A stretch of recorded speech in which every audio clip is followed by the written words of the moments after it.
Good afternoon, everyone, and welcome to our monthly webinar. I'm just going to give everyone a few minutes. We're seeing the participants coming in. We're just going to kind of talk through this for a minute to let people get situated. We are actually expecting a really great program today, something that personally is one of the biggest factors for the general counsel role is the GC board alignment. And one of the things that we love about the coaches that we have here is that they wind up digging in deep to really make sure people understand what their reputation is with everyone else. And so our research team went at this to really understand what the GC felt and what the boards felt, the board members felt. And as you'll see that there was a little bit of an alignment gap that was revealed and really, really important. One of the areas when it comes to GC succession is getting that experience with the board is critically important. And it's also important when you're looking externally to get hired that you can talk to the leadership team about your exposure to the board. So we have a powerhouse here, of course. Marla and Marianne aren't going to let anyone down. They invited some really terrific guests that are part of their networks that said that when Marla and Marianne reached out, they could only say yes to be here. And we definitely thank our guests for being with us today. So a couple just housekeeping items. We are going to be taking July and August off from these meetings. We'll be reconvening in September. So be on the lookout for our next webinar, GC Advantage webinar. We also will be recording this today, so everyone will have a chance to either look at the recording following this, or we also appreciate you referring the recording. I hear from many GCs that they have their team watch it because it's so valuable of a message. So feel free to listen on your own time and or refer others this way. So as far as questions go, we're prepared to keep an eye on the questions, and if it's relevant to the conversation, we'll jump on it right away. If it's not, feel free to reach out to us after the webinar. We're happy to give some answers. Marla is already committed to staying on a few minutes longer to get to any questions that are really great questions. So everyone sit back, relax, and hope you learned something today. Marla, I'm going to turn it over to you to introduce your guests, and thank you again for everyone attending the webinar and for our great guests and coaches that are putting this on today. Thanks, John. I'm Marla Persky, and we're all here today to discuss our experiences and observations of the relationship and expectations between General Counsel, Chief Legal Officers, and their board members. But first, I do want us to introduce ourselves. As I said, I'm Marla Persky, and I'm happy to work with Barker Gilmore as strategic advisor and executive coach for sitting General Counsel and CLOs. In coaching our clients, what I do is I bring to bear my experience as a general counsel, both at public and private companies, and now as a board member at public and private companies. And today, I'm currently chairperson of Xeris Biopharmaceuticals, which is a NASDAQ-listed company, and Revolo Biotherapeutics, which is a PE-backed company. It's my pleasure to have with me today Nichelle, Anna, and Marianne, and they're going to introduce themselves. Nichelle, please introduce yourselves to our audience. Thank you, Marlon. Thanks so much for the invitation. Thank you, John. Thank you, Barker Gilmore. I'm pleased to be with you today. I am currently independent board director and comp committee chair of Xerox. I'm also a board director of the electric vehicle company Lucid Motors, former head of M&A in Americas and the Asia Pacific for Lindy, and have my own company, founder and CEO of Dunamis Transaction Advisors, LLC. I'm an M&A corporate lawyer by training, moved in-house from big law, then moved to the business side of M&A, and then had an opportunity in 2018 to join my first board. So pleasure to be here today. Thanks, Nichelle. Anna? Hi, everyone. Happy to be here. Thank you, Marla, for the invitation. And it's been wonderful getting to know the folks at Barker Gilmore. Anna Richo, and as the bio says, I'm an independent director on an Exelon's board. I chair the nominating committee at Illumina, another public company board. I didn't include the nonprofits. I'm on the board of Children's Minnesota Hospital, and as well as DePaul University Board of Trustees, and a private company as well. I spent 27 years, give or take, in the biopharmaceutical space. I met Marla very early in my career, and she made me. That's our connection. A queen maker. I just love it, right? It's back in the 90s. So we go way, way back. For my last position, I shifted gears and went into food and ag at Cargill, and that ended up being the most amazing experience of the entire career. Along the way, I have done and continue to do a ton of mentoring. I'm currently participating in the Baker McKenzie's Institute for Executive Leaders, and it's a program where they have deputy general counsel wanting to become general counsel, and so I spend a good chunk of my year on that. Happy to be here and excited about the questions and the discussion we're about to have. Thanks, Anna. And Marianne, my partner in crime. Happy to be here, Marla. Thank you very much. I'm a strategic advisor and executive coach with Parker Gilmore. I have had the pleasure of being a general counsel for over 35 years, 5 global companies in various industries, from big data to aerospace to food production and to mining and chemicals. So I'm an all-around player in the field of GCs.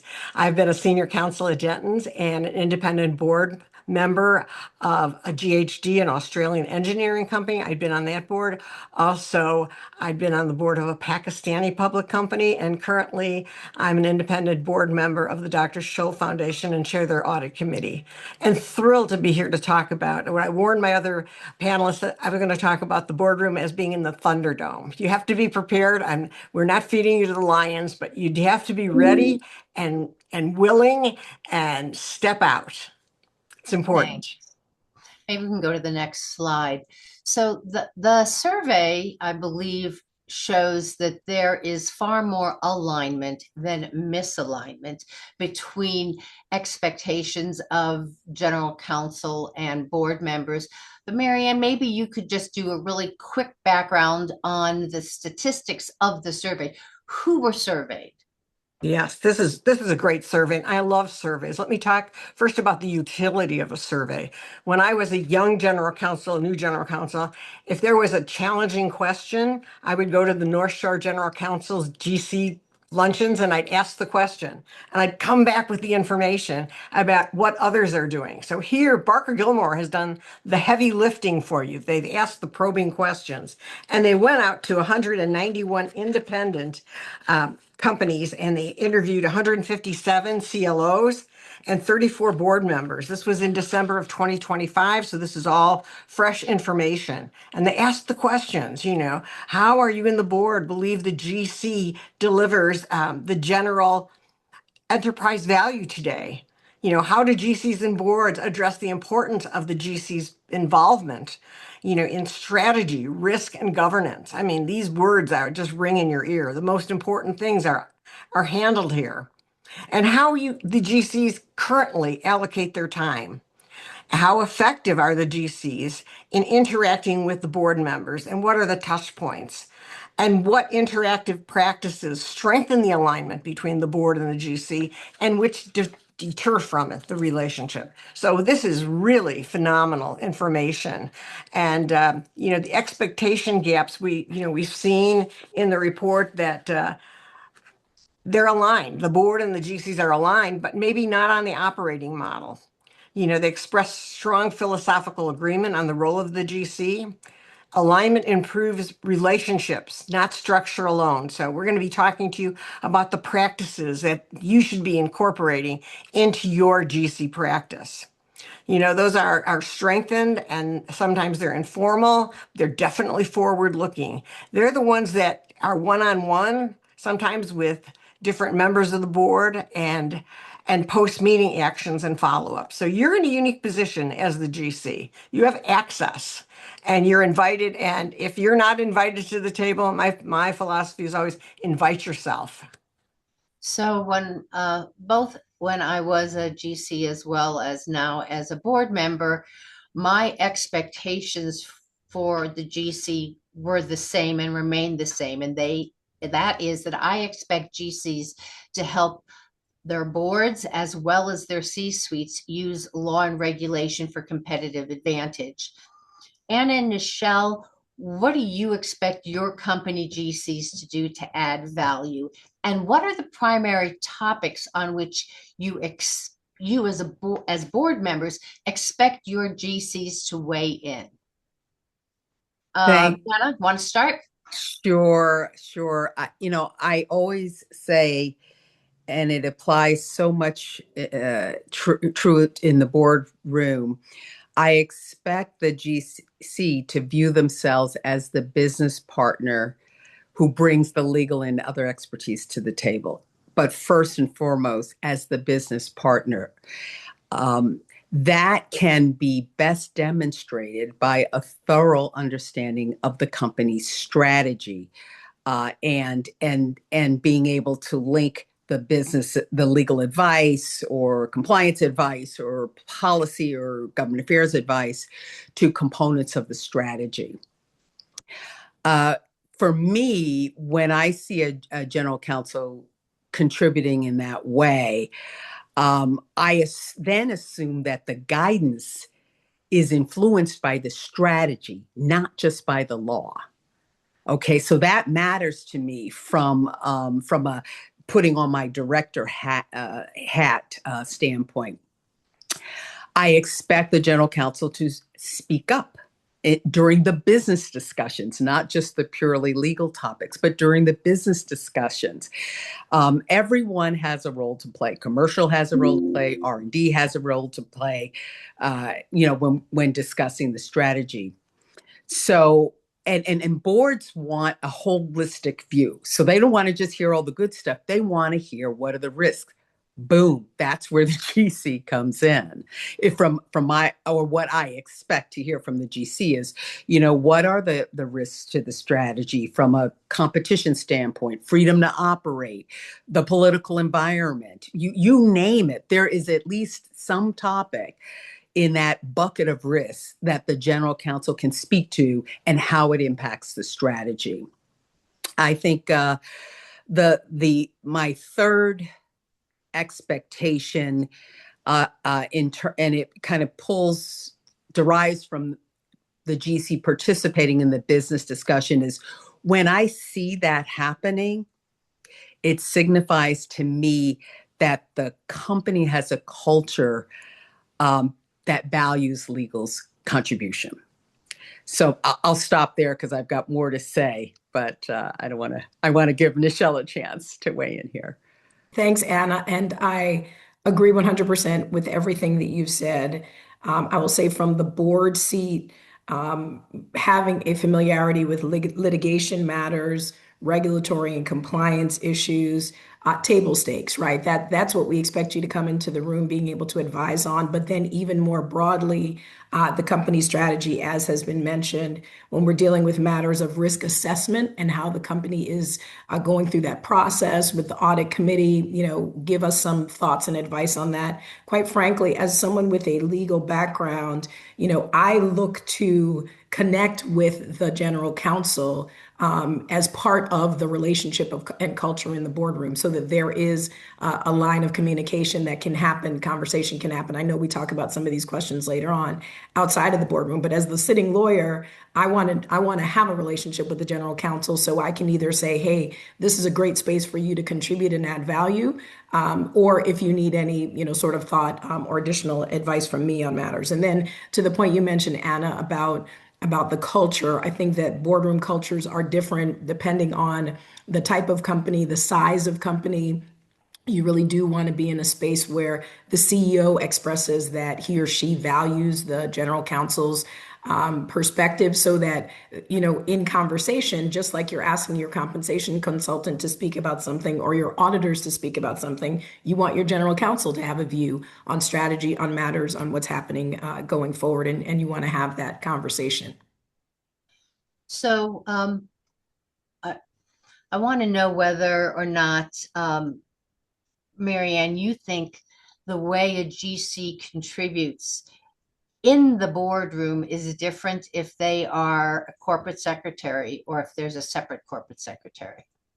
Boy, that's a great question, Marla. And, in my preliminary conversations with prospective CEOs, the last one said, I'm thinking about separating the two positions of corporate secretary and general counsel. And I said, well, some people do that. You could do that, but it won't be me.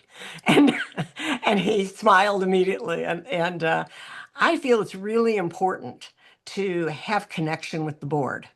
The corporate secretary is the person who invites people to the board dinner, to the board meeting. You're the person who onboards directors. You're the one who sees, the investigative report on prospective board members. And these are all opportunities when you're the corporate secretary. You develop a very special relationship with all of the board members, and you should really take good advantage of that. Yes, I always had a group of folks who backed me up on everything so that, if a board member had a problem with their flight, we helped take care of it. If they had a cold, we'd help get them medicine. You're the person. You're the person they rely on, and you're the person who brings the other executives into the meetings.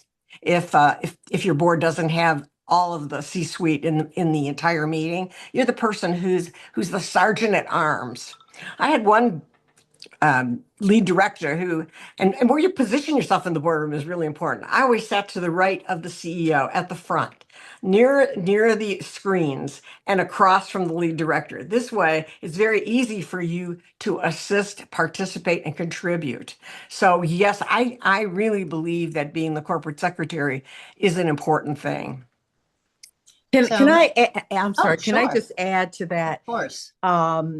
That corporate secretary role, that's your opportunity also to take the minutes, to be involved in the discussion around the minutes. And frankly, questions often come up from directors and they're looking to you for the answer. So I used, in addition to the logistical piece that gives you that visibility, there's a substantive piece too and role that you play. If you've got the minute taking role, if you will. So I might add too that, Hannah, because I have a slightly different viewpoint from that.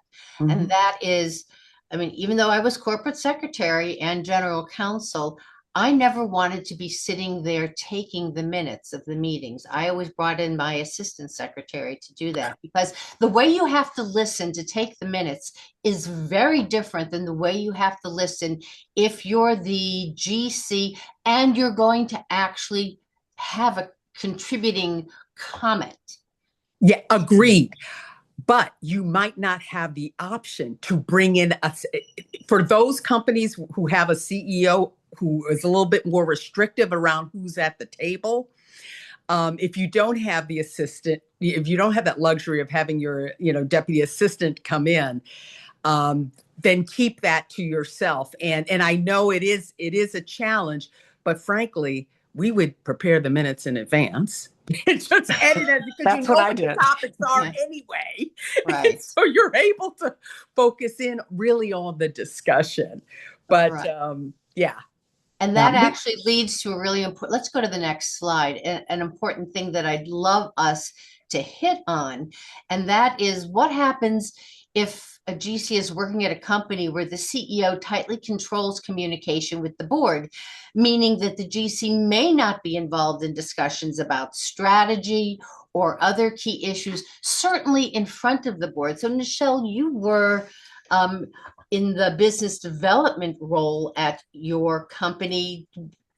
Did you, and now as a board member, do you expect the GC to talk about corporate strategy and be the presenter on key M&A transactions? What's your expectation in that regard? And what did your Yeah, so CEOs? absolutely. Absolutely. And I think, again, this is where you have opportunity as the general counsel to forge relationships and align yourself with other people on the board who might have had a legal background. So I seek it out. But if I didn't seek out that relationship, then I would expect or hope that a general counsel would come to find me because, developing those relationships with other board members makes it such that it's not just your voice to the CEO saying, hey, I really think I should be in on these meetings, but other members of the board are also saying we want the benefit of the general counsel in the room. There is the very simple, we're looking to protect privilege. So in the event that that's something that you can use as an explanation where appropriate, you want your CEO to know that I'm in the room as general counsel because I'm there to help protect you and help the board and help the company. So you present to the CEO how you are adding value in the room, and hopefully you have an opportunity there to join the conversation. And then absolutely, once you are there, I want to understand what your perspective is, what your assessment of risk was on M&A transactions. I want to understand what your view is on government affairs or compliance or regulatory matters. Those are spaces where I really do want to hear from the legal department of the company that I'm on, whose board I'm sitting. So, Anna, we have a question is about situations where the CEO keeps tight control over who's in the room. And the CEO does a CEO report that's just for directors only, but it would be helpful if the GC was in the room. What do you do? What should a GC do when they are not included in discussions at the board level where they should be? Let me flesh that out a little bit. It's a great question. First of all, most boards, if not all boards, have an executive session, right? And where it's just the directors. And there's nothing you can do about it. Frankly, there's nothing you should do about it. Right. They're entitled to have their executive session. What I have done in the past, and I've been in both situations where I was a part of the executive session and not. But I always found out, and this is the relationship you got to have with your CEO, generally, what are the topics you want to discuss? And usually it was some super sensitive topic that they didn't want to discuss in front of management. So I knew what then I used that as a hook to talk about that topic. And if there was if the topic was such that you could see it naturally would ask, is that something we can do, whether it's legally or compliantly or the political environment, then that was an opportunity to say, I'm happy to stay and chime in, and handle that because CEOs generally don't want to look like they're trying to give legal advice. So to the extent that at least in the executive session framework, you can script out with your CEO what those topics are that he or she wants to cover. And by you knowing what those topics are, seeing where there's an opportunity for you to participate, I would take advantage of that because oftentimes a lot of the sensitive topics have some kind of legal or even HRE type of aspect to them.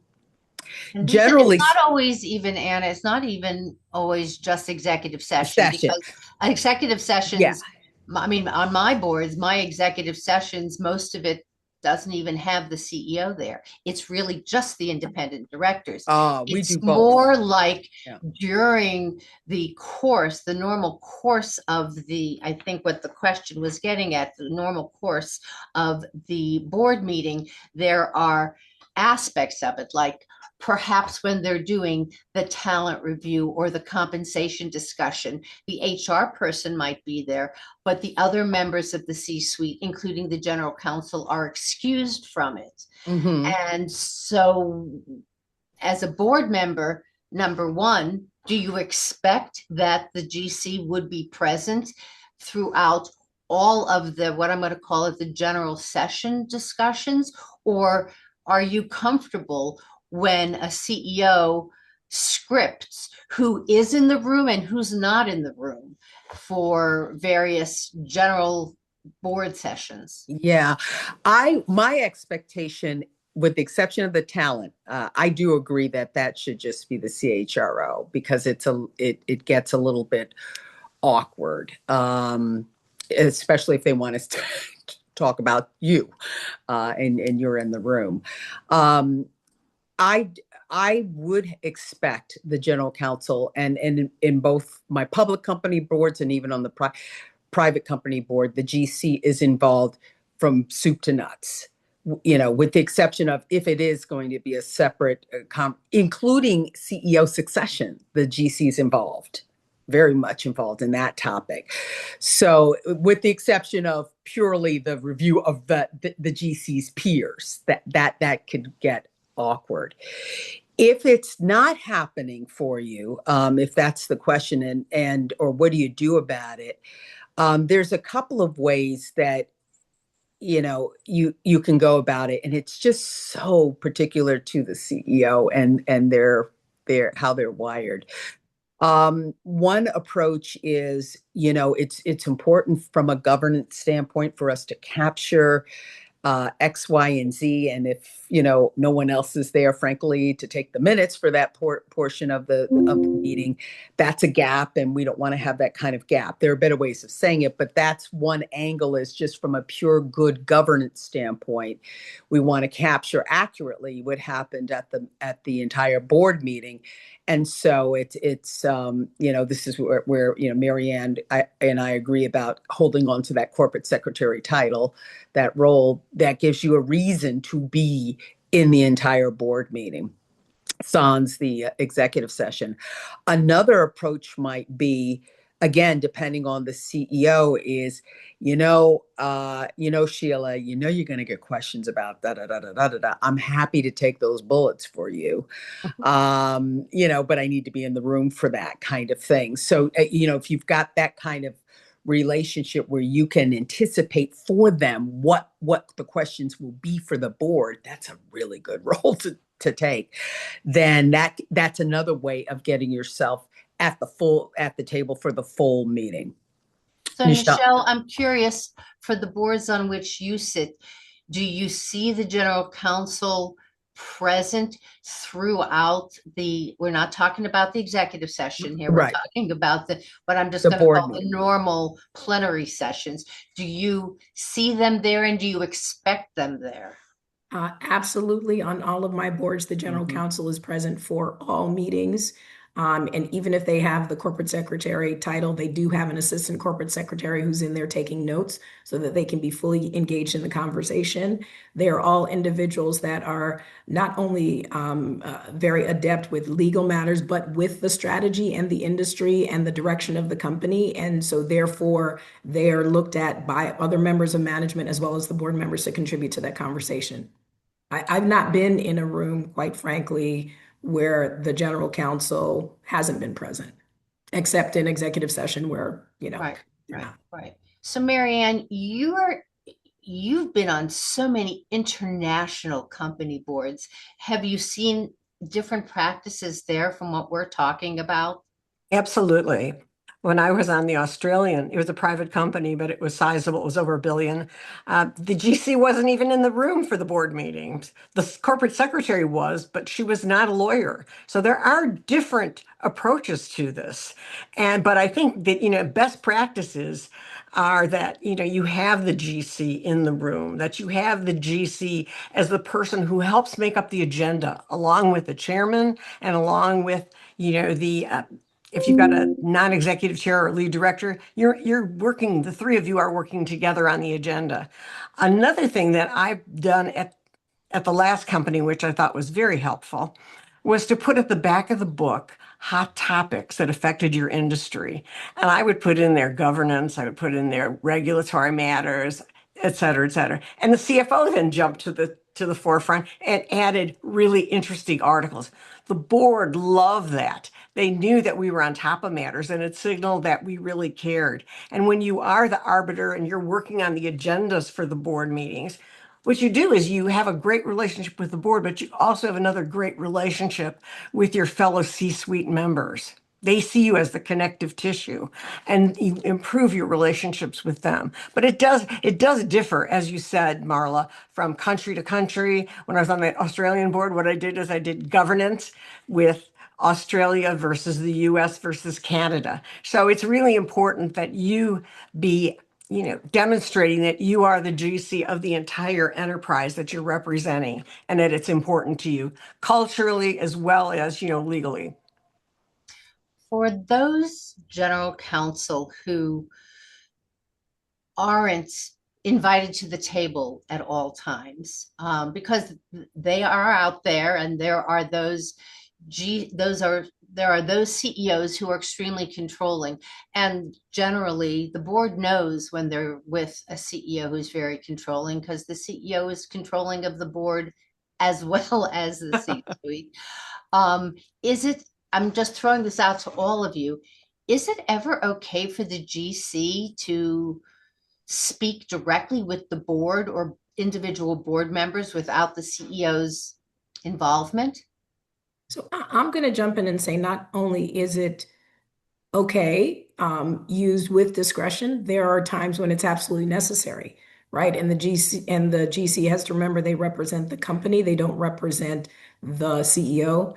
And so, for example, we touched on, things like CEO succession, or if there's some sensitive issue that actually involves the CEO, the general counsel is going to have to be able to speak to one person on the board, the lead director or the chair, to kind of say, I'm bringing in sensitive matter. What's the most appropriate way to handle this and share this information with the board? Right, right, right. So, Anna, do you have a comment? yeah. Um, I agree with that comment. It's a delicate situation, though. If the question, if I take from a little bit more from your question, Marla, is it okay to frankly go around the CEO on them because they're so controlling and they're just some topics that you feel the board aren't getting adequately addressed? I would sit back and first of all, I would say, what's the risk here to the company? I'm the attorney for the company. What's the risk here to the company that the board hasn't been fully informed of XYZ? And if that risk is material, then I'm this person. I would say to that controlling CEO, I am going to the board. I just wouldn't do it without them. But I would say, as a general counsel, I have a fiduciary obligation to raise this topic with the board directly. And I'd be happy to do it with you, but I need to, the board needs to hear about this.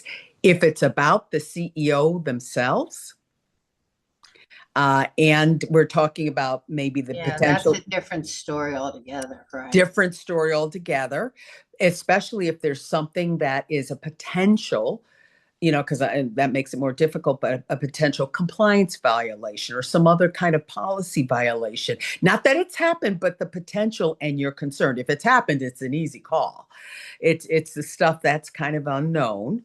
And I would go to a director who ideally I have formed a relationship with over time, as sort of my go-to director on anything.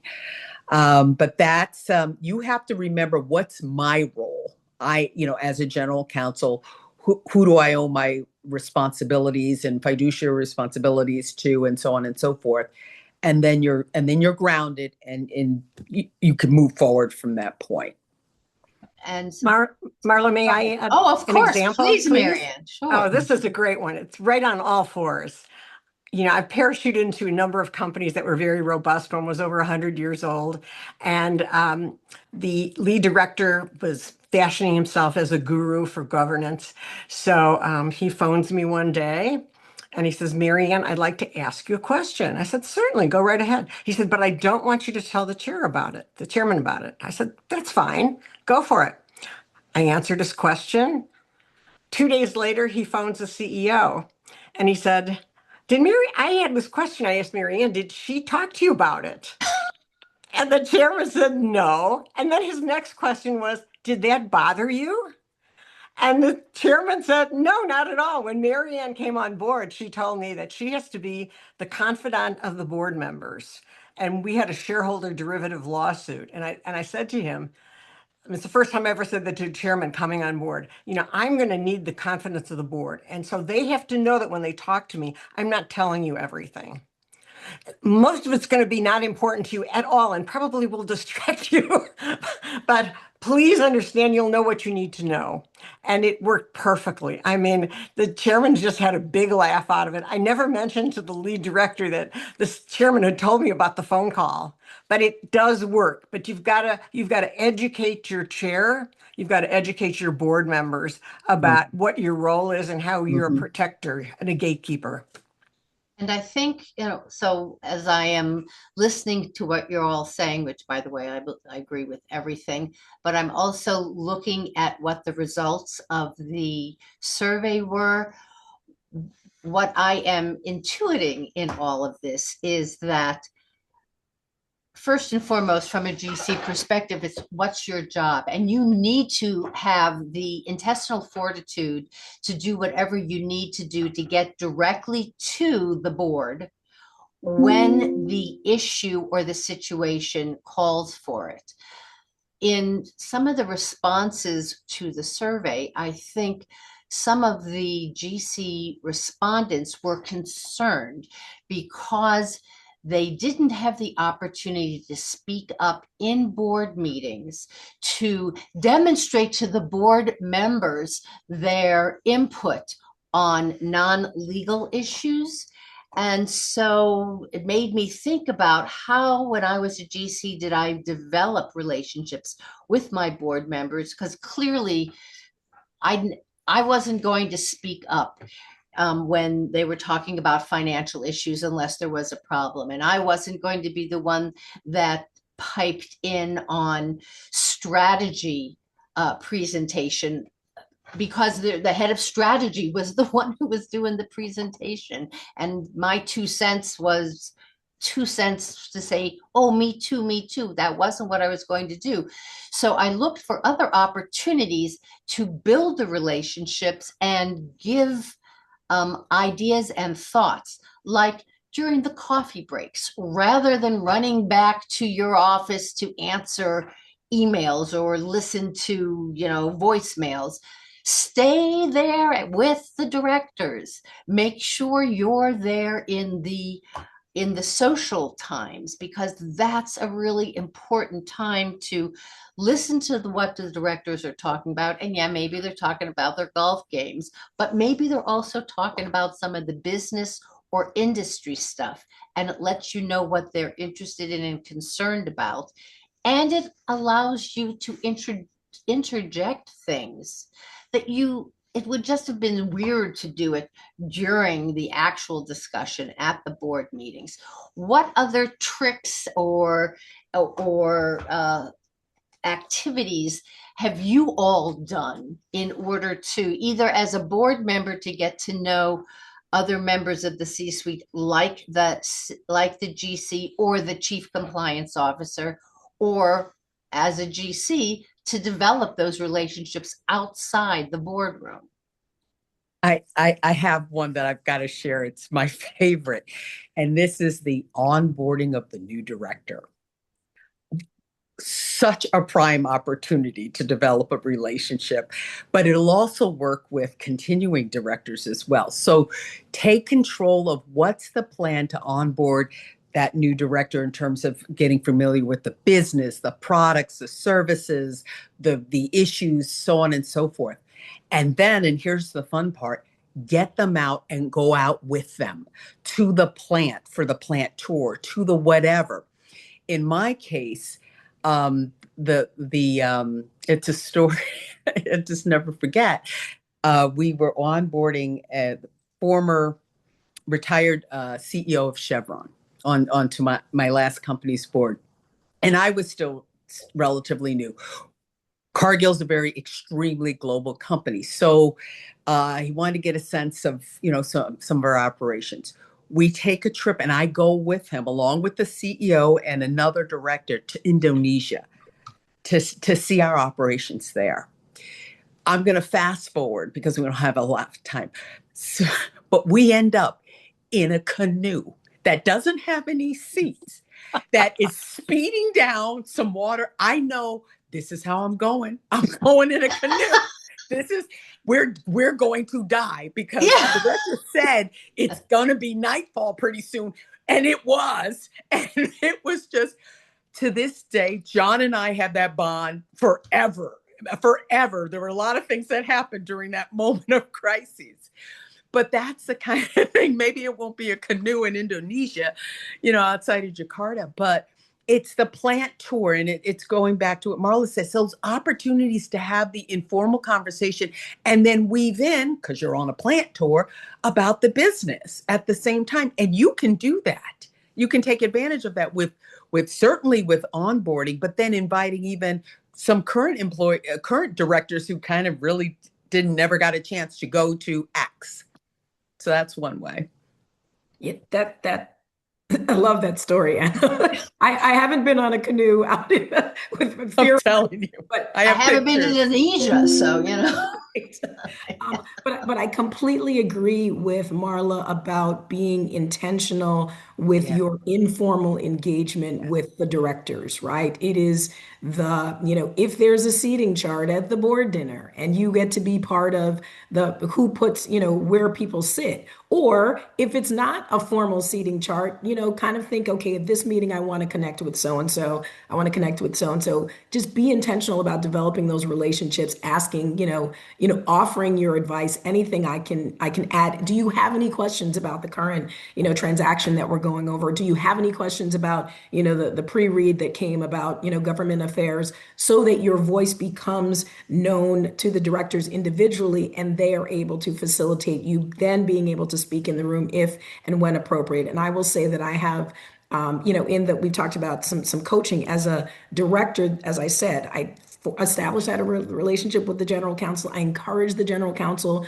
to speak into these strategic matters. I let them know there's opportunity there to expand their remit by presenting the value that they add to each individual director and to the board. So I think there's a lot of, I think there may be, because we went, even at the first slide, there was talk about how maybe some general counsels feel like their contribution is not valued or recognized. That hasn't been my experience, but I think my advice to general counsels is always, find opportunity to speak broadly beyond just what your legal expertise is, because people will then come to you to get that information in the coffee break, at the lunchtime, whenever you have that chance. So, Nichelle, as you're building the relationship with particularly the GC and you as a board member, what happens but you're also a lawyer, right? We all are lawyers. It's kind of hard to forget anything, although I have forgotten most law I've ever counseled on. But what happens if you disagree with the legal advice that the GC is presenting to the board? How do you handle that? So I would never openly disagree with the general counsel in a meeting. I think it's not appropriate. I would have a conversation with the general counsel offline outside of the meeting. Hey, I understand that this is your perspective. Have you thought of this? I think there are ways to do that outside of the meeting so that you don't shame the general counsel in the same way that I'm not necessarily shaming the other members of management either. There are appropriate ways, I think, to handle that outside of the boardroom. So we have had several questions come up that I want to toss out to you all. One is, in smaller companies, you also have the owners as the C-suite Mhm. executives. And sometimes also they're the board members. Is it appropriate for the GC to suggest independent people be added to the board? And if so, how do you do that without stepping on toes? I'd be happy to take that one on. I saw that and I had to smile because I just joined the board of a small family-owned company, Taylor Corporation, based in Mankato, Minnesota. It's printing. People probably wouldn't know, except that he used to own the Timberwolves. But in any event, and what Glenn Taylor did is he's old, he's an older man, and he doesn't have, there isn't it's not the size of a Cargill family with, hundreds of folks. And the board was always him and executive management, so no one from the outside. And the general counsel, who is now retired, um, uh, I think, I don't want to say convinced him, because I think he was open to it, suggested that some outside independent board directors come on the board for the first time, particularly as he was aging. And it was because you could get, and he got a mix of a sitting CEO, a retired CEO, and me. And we were able to bring to bear really and look at their strategy and say, oh my goodness, there's here's what we've experienced, and here's what they, Judy experienced, here's what Todd experienced, here's what Anna has experienced. What he wanted was an outside perspective, because they were so myopic in their thinking, because everyone had been there for 20, 30 years. So I think one of the arguments you make is it's important to have that outside perspective. And to the extent that you want to get some of that data, I don't know if a Barker Gilmore has it, but I know other firms have it, benchmarking. It is I love the word benchmark. You go to your company and say, hey, here are similarly situated small companies who, have outside directors. You may not have a lot of data on it. You just need one or two data points about that. So you're coming to the table with ideally some data to support why a couple of folks from the outside will help in terms of sustainable growth for that company, for it being around the next 20 years or the next 30 years. So we just had that happen. Yeah, I think it's, from a GC perspective, it's important to know your company. So a family-owned company has a dynamic that's very different from a privately owned, non-family owned company. And it might not be appropriate to suggest that a family-owned company bring a non-family member on the board. That doesn't mean that the GC can't suggest that it would be really helpful for the board to hear from an advisory board of external people to bring the outside in viewpoint, so that it's not all belly button gazing. But you need to know the personality of the company and the owners of the company, because you don't want to step on toes. That kind of leads to another question we have, is that when GCs are invited to speak, should they hold the party line so as to not upset the CEO apple cart, even if they don't agree with the party line? So, well, I'll say what came to my mind when I saw that is, we used to have, when I was a member of the executive team, we didn't always agree on things, but we aired our differences and came to an agreement. If you still don't agree with the party line, that's a broader question. That's a deeper question. The party line should reflect the fact that you presented your arguments against, But at the end of the day, the team decided X. And if you have a healthy executive team and a healthy relationship, you've got to come on board with that. If you're still against it because, I don't know, it's illegal or something really bad, that's a different story. But you have to ask yourself first, why do I have a problem with this party line?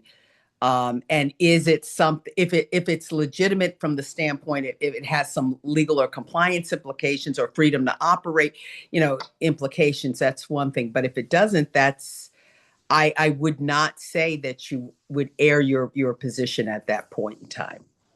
I agree with that, Anna, and I think there's a way to frame that also. You can say the management team came together and after robust discussion and debate, we came Right. to the conclusion that XYZ, which gives the directors the comfort that different perspectives were offered, but Yes. we all reached this conclusion and it is completely within the bounds of sort of what we can do legally, what we can do from a compliance standpoint. I think that's the kind of way to answer that question. That's great. This is a time to really exercise high EQ and it will really be recognized by the board. How you approach a topic like that depends upon what your perspective offers to the company. If there is a risk that is probable and material, you have to say it, but you have to say it in the right way. And you show why other people may have disagreed or not understood the implications of it. But, using high IQ, understanding body language, all of that is so important. And, this really is a test of your competency as a general counsel. Let's I go to remember one the, time. yeah. Oh, I'm What? sorry. Let's go to the next slide Go while ahead. you're speaking, Mary Ann, just so that our Oh, go ahead. Go ahead. audience can see it. But please continue. I'm sorry. I remember going into the boardroom where I didn't know that the subject was going to be revisited, and my fellow members of the C-suite did not agree with my conclusion, and it was brought up in the board meeting. I was really surprised by it, so I approached the board very respectfully, and believe me, I was watching everyone's face as I was speaking. I said, I have to tell you, what you want to do is not illegal. It's not immoral. And then I had to get a little humor. I said, it's not even fattening, but I'll tell you why I wouldn't do it. And I gave them a perspective that no one else appreciated, even when I said it to them.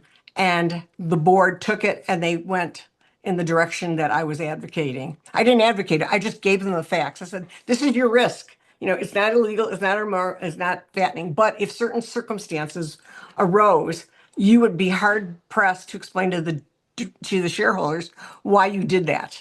So, you've got a job to do and you need to do it. You need the courage to do it. Along those lines, Mary Ann, how can a GC influence board culture, both for good governance purposes, but also to help ensure that their contributions are valued and expected? How they can do to encourage I'll say best practices is to inform the board about best practices. I remember when the subject of board evaluations came up. I was at an aerospace company and our board was filled with really high potential and high power CEOs.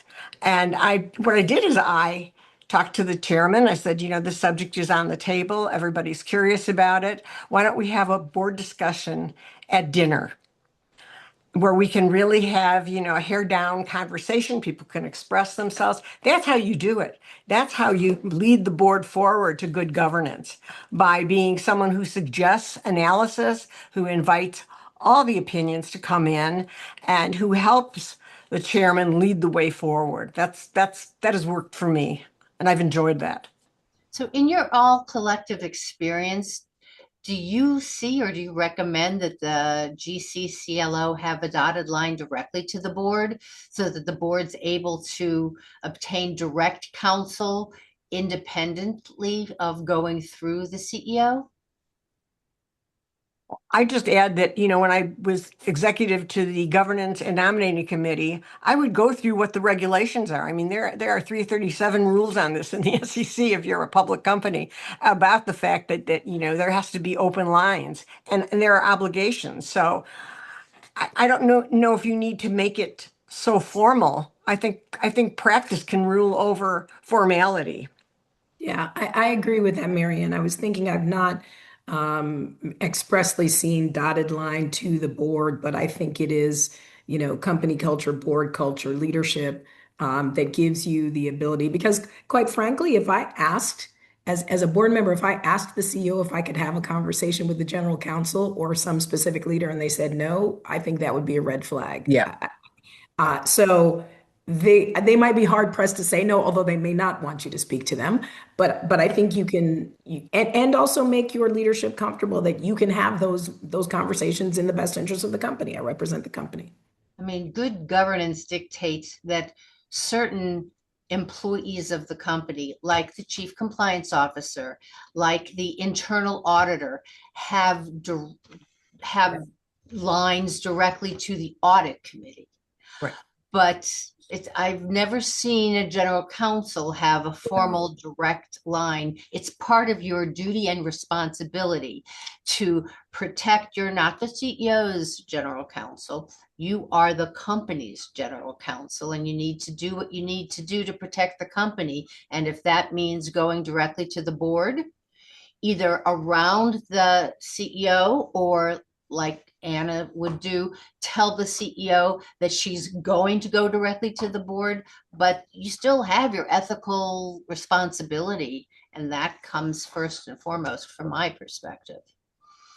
I'd like us to move to a lightning round, if you don't mind. So is it common practice for in-house counsel to issue a letter addressed to the auditors of a corporation's board of directors, summarizing the present outstanding legal files as well as the nature of the legal disputes outstanding at the corporation's fiscal end? Mary Ann, you want to take that one? Happy to do it. The practice that I've had, and I've always had a good relationship with the auditors. I think that's really important, whether you're on the board or whether you're the general counsel. And what they would request of me was that I reach out to outside counsel to get a letter with regard to material litigation that was ongoing. And that worked out very well. They would send me a draft in advance of writing the letter to the auditors, and the auditors were happy with that. So, they do have the need to know, but certainly you can't disturb the privilege, and they can't be part of the strategy of how you deal with litigation. So, I had no problem with that. I did not write a separate letter to them, but I did say that, I did have conversations that are really important about risks and strategy and compliance. Certainly, I was a chief compliance officer at the companies as well. So I think you have to have a good, respectful relationship. But that does not mean that you won't be brought in with the CEO to disagree with them from time to time. But that's okay. That's part of your job too. So, Nichelle, as a board member, KPIs or other ways of showing true ROI from the legal team, do you expect to see those?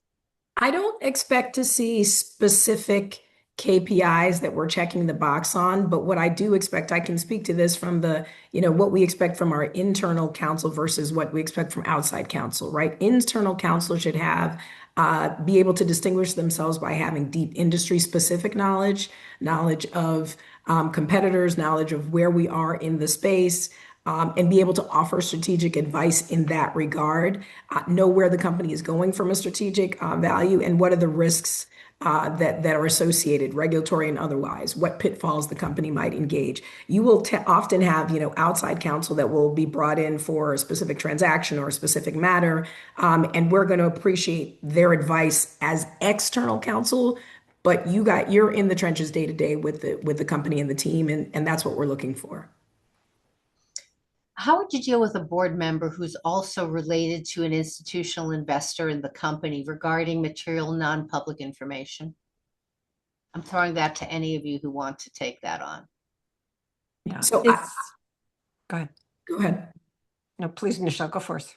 No, so I was only going to say, I don't know the specific about regarding material non-public information, but in all of my spaces, I've had an institutional investor representative on the board. And I think what's important there is to remind everybody that you are the that you represent the entire company and not just the interest of the institutional investor. I think that's the part that can be challenging sometimes for the folks sitting in that role. And you, as the general counsel, can always say, let's make sure we're considering what's important to the entire company and not just that investor. I think it's good to remind all of the directors what their duties are as a director of the company and what is material inside information and what cannot be shared outside the board and the C-suite. There are many times when there exists material inside information that not even all the C-suite members know. And the GC is keeping track of who's under the tent and who isn't. So it's really important because you're helping them. You're not scolding them. You're not doing anything but helping them to be a good director. Many times board members will try to pull aside GCs and express their concerns or perspectives and expect the GC to run with the issue as opposed to articulating it in front of the entire forum. How should a GC handle this dynamic? Anna, you want to weigh in on this? Sure. The first thing that comes to mind for me is, especially if I was in that role, is I would have a conversation with the CEO first and foremost. Hey, John just came to me about X, Y, and Z, da da da da da da da. I think he's right. I think he's wrong. Whatever. Why don't I think it's worth it to do some homework, some background on the issue, and depending on whether or not I always go back to, is it material enough for the board or not? If it is material, then we can devise a way to get it back either through committee, the next committee meeting, or if it's important enough to be brought to the full board, we can bring it. I can go back to director and say, hey, you don't have to own this. I know you don't want your face associated with this.